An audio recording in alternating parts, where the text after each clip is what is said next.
செவலை, மூஞ்சில் கருப்பு. இது செவலை மாடு தான், சுத்த செவலை. காலு 4 ஆள் வெங்கால், மூஞ்சில் மட்டும் கருப்பு. கிராஸ் மாடு தான், நல்ல கிலோமீட்டர் தாங்கும். மேய்ச்சல் மாடில் வளர்க்குறதுக்கு இந்த மாடு நல்ல மாடு.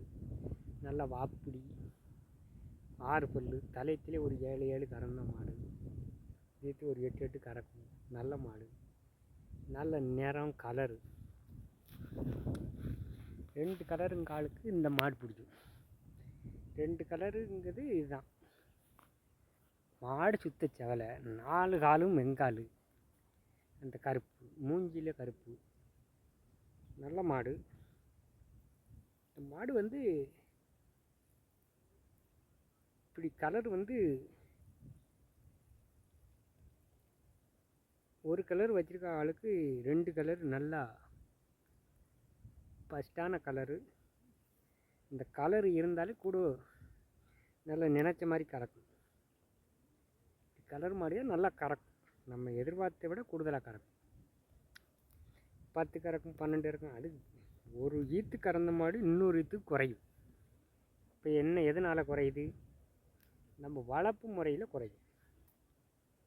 ஒரு ஈத்து குறைய 5 லிட்டர் இருந்த மாடு இன்னொரு ஈத்து 8 லிட்டர் கறக்கும். ஏன்? நம்ம வளர்க்க பக்குவத்தில் அந்த மாடு அந்த மாதிரி பால் தரம்.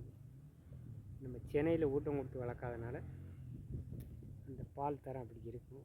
இது 7 மாத்தையில் விட்டதுனால இந்த ஈத்து கூடுதலாக கறக்கும். நல்ல மாடு. சம்சாரிக்கு ஒரு மாதிரி வளர்க்கணும், ஒரு 3 மாடு 4 மாடு வளர்க்கணும்னா இப்படி மாடு வாப்புடி இப்படி இருக்கணும்.